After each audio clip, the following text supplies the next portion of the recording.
जी अस्सलाम वालेकुम व्यूवर्स। आजकल बहरिया टाउन कराची की मार्केट के अंदर एक बहुत बड़ी डिबेट जो वो चल रही है बहरिया टाउन कराची की मार्केट की तेज़ी को लेकर के। और बहुत सारे लोग इस बात के ऊपर कमेंट्स कर रहे हैं कि क्या ये बहरिया टाउन कराची की मार्केट जो है ये आर्टिफिशियल है या ये बहरिया टाउन कराची की मार्केट जो है वो जेन्युइन वे के अंदर इंक्रीज़ जो वो हो रही है। तो इसके ऊपर आज हम थोड़ा सा फैक्ट्स के साथ हम लोग बात करेंगे और बहरिया टाउन कराची की मार्केट की जो ऑन ग्राउंड रियलिटी है, जो ज़मीनी हक़ाइक़ हैं यहाँ के, उसको मद्देनज़र रखते हुए हम आपको ये बताएंगे कि क्या ये बहरिया टाउन कराची की मार्केट जो है ये इस पर आर्टिफिशियल पंप इसको जो वो किया गया है या ये मार्केट जेन्युइन वे के अंदर ऊपर जो जा रही है। तो सबसे पहली बात ये कि जो लोग ये कमेंट्स कर रहे हैं इस वक्त के बहरिया टाउन कराची की मार्केट जो है वो आर्टिफिशियली ऊपर जो है वो जा रही है, तो इनके इस पर्सपेक्टिव को हम लोग गलत नहीं कह सकते। और ये जो पर्सपेक्टिव है इसके पीछे बहुत बड़ी वजूहात हैं और माजी की एक पूरी तारीख़ है बहरिया टाउन कराची की, जिसकी वजह से ये कहा जाता है कि जब भी इस तरह की तेज़ी आती है तो वो एक आर्टिफिशियल होती है। उसके पीछे अगर हम लोग देखें तो 2019 में जब सुप्रीम कोर्ट का डिसीजन आया था बहरिया टाउन कराची के हक़ के अंदर, तो वो एक इतनी बड़ी पॉजिटिव न्यूज़ थी कि बहरिया टाउन कराची को एक रेगुलराइज जो है वो कर दिया गया है। तो उसकी वजह से पूरी मार्केट के अंदर एक सट्टा जो है वो चला और उस न्यूज़ की वजह से मार्केट जो है वो ऊपर गई। और वो लोग जिन लोगों ने उस तेज़ी के अंदर बाइंग की थी, फॉर एग्जांपल किसी ने अली ब्लॉक का जो प्लॉट है जो उस वक्त उनको 80-85 लाख रुपीस के अंदर उसको जो वो कॉस्ट किया, और वही प्लॉट आज की मार्केट के अंदर अभी रिसेंटली 45 लाख पे भी जो वो चला गया था। और उसके बाद आजकल 50 या 55 लाख रुपए के ऊपर उसकी वैल्यू जो है इस वक्त यानी कि वो चली गई है। तो वो लोग भी आज ये सवाल करते हैं कि हमारा क्या कसूर था, कि हमने भी तब इसी तरह की ही तेज़ी हमने देखी और इसी तरह की ही ख़बरों की वजह से बहरिया टाउन कराची की हम लोगों ने अपना पैसा बहरिया टाउन के अंदर जो इन्वेस्ट किया। और उसके बाद आज वो जो 45-50 लाख रुपए अगर आप उसको टेक्निकली अगर आप लोग देखेंगे या रुपीज़ की डिवैल्यूशन में जाकर के अगर आप लोग देखेंगे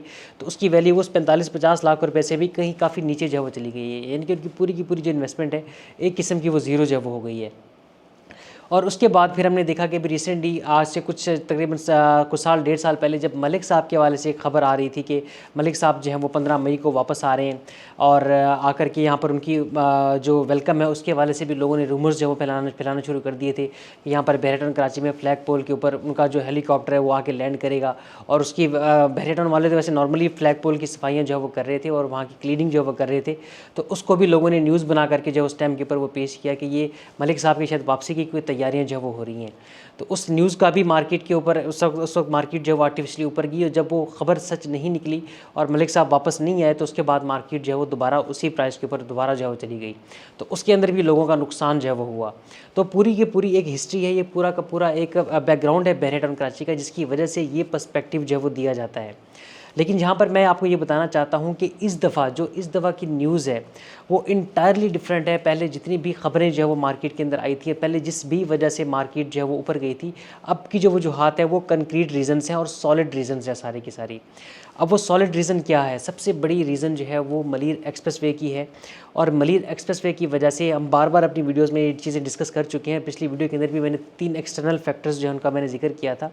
कि मलीर एक्सप्रेसवे वो एक हकीकत है, आप उसको झुटला नहीं सकते। और ऐसा नहीं है कि मार्केट अभी चल रही है तो मलीर एक्सप्रेसवे की न्यूज़ आ रही है और जब मार्केट डाउन होगी तो मलीर एक्सप्रेसवे जो है शायद वो बैक हो जाएगा। तो ऐसा कोई भी चीज़ नहीं है, ज़ाहिर एक हकीकत है, एक आपके सामने जो है वो मलीर एक्सप्रेसवे की शक्ल में आ गई कि बहरिया टाउन कराची की जो एक्चुअल में ज़िंदगी है, जो एक्चुअल लाइफ है बहरिया टाउन कराची की, जिस चीज़ के लिए इतनी बड़ी जो सोसाइटी है वो प्लान की गई थी, और आप और हम जैसे जो लोग हैं वो आम बंदा देख करके ये सोचता है कि इतनी बड़ी आबादी जो है वो बहरिया टाउन कराची के अंदर वो किस तरीके से जो आएगी, इतना बड़ा एरिया जो बहरिया टाउन ने यहाँ पर दे दिया है, इसके अंदर आबादी कैसे आएगी। तो जो एक्चुअल प्लानिंग थी बहरिया टाउन कराची की वो अब जा करके जो वो शुरू होगी और अब ज़िंदगी हकीकी जो है वो शुरू होगी बहरिया टाउन की। क्योंकि अब जो सबसे बड़ा जो एक हर्डल थी लोगों के लिए बहरिया टाउन कराची में शिफ्ट होने की, वो थी यहाँ का डिस्टेंस, क्योंकि इतने दूर जा कर के बहरिया टाउन जो वो बना हुआ है। और प्लस में बहरिया टाउन को एक्सेस करने के लिए आपको अल आसिफ से सोराब गोड से आपको जब आना पड़ता था, वहाँ पर आए रोज़ कोई स्ट्राइक चल रही है, ट्रैफिक जाम चल रहा है, तो अब उस सारी चीज़ों से लोगों की जान जो वो छूट गई है। तो एक इतनी बड़ी सॉलिड रीज़न जो कि आप लोगों के सामने जो है वो मौजूद है। इसके अलावा एक और सबसे बड़ी वजह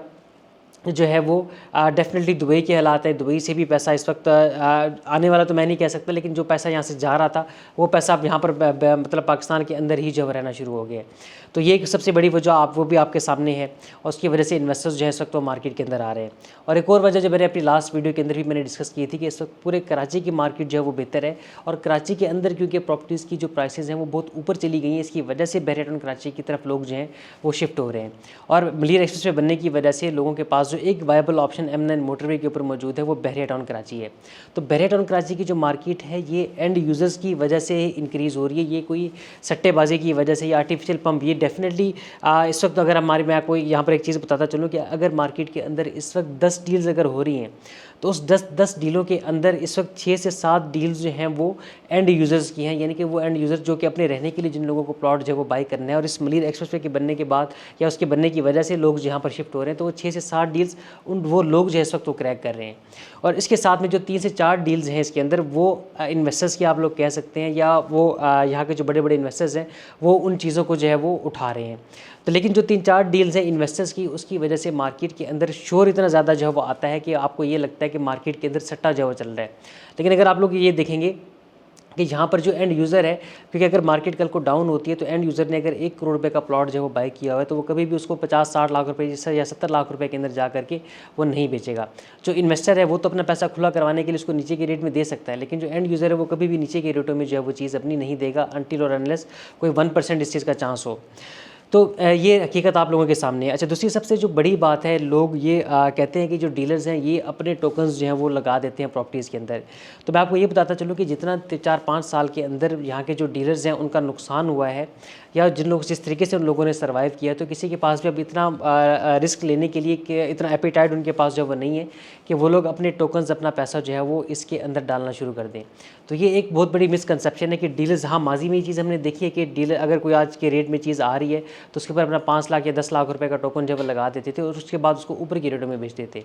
और आज की मार्केट के अंदर भी टोकन लग रहा है, ऐसा नहीं है कि सारी डील्स ही एंड यूज़र के पास जा रही हैं, लेकिन जो आज की मार्केट में टोकन लग रहा है ये वो इन्वेस्टर्स इसके ऊपर टोकन जो है वो लगा रहे हैं जिनके पास इसका बैकअप भी मौजूद है। यानी कि अगर आपने फॉर एग्जांपल मैंने 50 लाख रुपए का प्लॉट के ऊपर मैंने टोकन अपना लगाया है, तो अगर कल को मैं उसको 52-53 या 55 लाख रुपए के अंदर उसको मैं नहीं बेच पाता तो मेरे पास बैकएंड के ऊपर वो 50 लाख रुपए मौजूद होना चाहिए जिसके ऊपर मैं उसका ट्रांसफ़र जो मैं ले सकूँ। अब ये लोग हैं कौन जो टोकन आज की मार्केट में लगा रहे हैं? यानी कि ये जो एंड यूज़र की मार्केट है, ये आप ये कह सकते हैं कि इसके ऊपर भी इसको जो है वो आर्टिफिशियली ऊपर जो है किया जा रहा है, लेकिन ये आर्टिफिशियली परमानेंट आर्टिफिशियल है, ये कोई टेम्परेरी आर्टिफिशियल नहीं है जो पहले जिस तरह से होता था। अच्छा, मैं आपको यहाँ ये चीज़ मैं आपको बता दूँ, सबसे बड़ा सवाल है कि ये इन्वेस्टर हैं कौन, ये कौन से लोग यहाँ पर आ रहे हैं? तो ये इन्वेस्टर्स अगर आपने देखना हो इनको, तो आप लोग चाय बक्स के ऊपर आप लोग आएँ तो आपको यहाँ पर आपको 20 या 30%, 20 या 30% आपको बहरिया टाउन कराची के जो डीलर्स यहाँ पे काम कर रहे हैं वो आपको नज़र आएंगे। बाकी जो 50 या 60% आप लोग ये देखेंगे कि आपको यहाँ पर डिफेंस के जो डीलर्स हैं, डीएचए के जो ब्रोकर्स हैं, वो आपको यहाँ पर चाय बक्स के अंदर आपको जो नज़र आएंगे। तो ये वो वाले ब्रोकर्स हैं जिन्होंने अपने क्लाइंट्स से, अपने इन्वेस्टर्स के बड़े बड़े छक्के लगवाए हैं डीएचए के अंदर। वहाँ पर जो फॉर एग्जाम्पल 15 करोड़ रुपये वाला प्लॉट था तो वो 25 करोड़ या 30 करोड़ रुपये के अंदर उन लोगों ने उसको बेच करके उनको जो दिया है। तो वो पूरा जो उनके पास प्रॉफिट है, जो बैकअप है, वो सारा पैसा ले करके वो यहाँ पर इस वक्त जो है वो आए हुए हैं। तो ये वो डीएचए के इन्वेस्टर्स हैं जिनके पास अपना बैकअप जो है वो मौजूद है कि अगर वो उसको रोल नहीं कर पाते या वो मार्केट नीचे चली जाती है तो उसका ट्रांसफ़र जो है वो ले सकते हैं एटलीस्ट। तो इस वजह से ये जो मार्केट के अंदर रेट आज की मार्केट में आपको मिल रहा है, ये परमानेंट या पक्का रेट आप इसको कह सकते हैं। इसमें माजी से अगर आप इसका कंपैरिजन करेंगे तो माजी के साथ इसका कंपैरिजन बिल्कुल भी करना नहीं बनता। उसकी वजह ये है कि मार्केट के अंदर इस वक्त जो इनकी जो बाइंग हो रही है वो मैक्सिमम जो है वो एंड यूज़र इस वक्त जो है वो कर रहा है, और बहरिया टाउन की अपनी कोई भी न्यूज़ इसमें शामिल नहीं है। कोई ये ना मलिक साहब के हवाले से कोई खबर है, ना कोई सुप्रीम कोर्ट ने कोई ऐसा डिसीजन दिया है, ना नैब की तरफ से कोई चीज़ इस तरह की आई है। ऐसा कोई भी न्यूज़ बहरिया टाउन की अपनी तरफ से कुछ भी ऐसा नहीं है जिसकी वजह से आप कह सकें कि ये बहरिया टाउन के जो डीलर्स हैं वो इसको आर्टिफिशियली ऊपर करने की कोशिश कर रहे हैं। तो आपको जो भी रेट आज की मार्केट के अंदर मिल रहा है ये once in a lifetime opportunity, ये दोबारा आपको ये रेट आपको नहीं मिलेगा। हाँ, ये चीज़ लाजमी होगी, ये चीज़ आप अपने जहन में रखिएगा कि अगर फॉर एग्जांपल एक 50 लाख रुपए वाला प्लॉट है, वो इस मार्केट में तेज़ी के बाद जो है वो 70 लाख रुपीज़ के ऊपर जो चला जाता है, 70 लाख रुपए पे चला जाता है, तो उसके बाद वहाँ से 70 लाख रुपए से भी रिवर्स होगा, बट वो रिवर्स होकर के 70 से लेकर के वो 65 लाख रुपीज़ पे आएगा। ये मैक्सिमम या बहुत मिनिमम करके वो 60 लाख रुपीज़ के ऊपर आएगा। यानी कि जो इसकी मार्केट डाउन होने की जो डेफिनेशन है या जो करेक्शन की डेफिनेशन है वो आज की डेफिनेशन नहीं होगी, वो डेफिनेशन भी इसके ऊपर के रेट ही होगी। तो आपको ये वाला रेट आपको दोबारा जो है वो नहीं मिलेगा, क्योंकि जो 50 लाख वाला प्लॉट आज मिल रहा है ये 50 लाख पे दोबारा नहीं आएगा, ये दोबारा करेक्शन के बाद भी 60-65 के ऊपर आएगा, और फिर उस 65 से दोबारा जंप करेगा, ये 75, 80, 85 लाख पे चला जाएगा, फिर 85 से दोबारा यानी कि नीचे आकर के वो लाइक 75 लाख रुपीज़ के ऊपर आएगा, उसके बाद फिर दोबारा ऊपर की तरफ जो हो जाएगा। तो दिन ब दिन जो कीमतें हैं इस तरह की वो ऊपर की तरफ ही ही जो वो जाएंगी। तो फर्दर अगर आपको इसके हवाले से कोई डाउट हो तो आप डेफिनेटली 15-20 दिन या ईद के बाद, ईद उल अज़हा के बाद तक का आप लोग इंतज़ार जो है वो कर सकते हैं। उसके बाद आपको और बेटर रियलिटी आपको बहरिया टाउन कराची की मार्केट की आपको जो है नज़र आएगी। तो ये कुछ मार्केट के हवाले से अपडेट्स हैं। फर्दर आपकी कोई भी क्यूरीज़ हो तो आप उसके लिए हमसे रब्ता कर सकते हैं।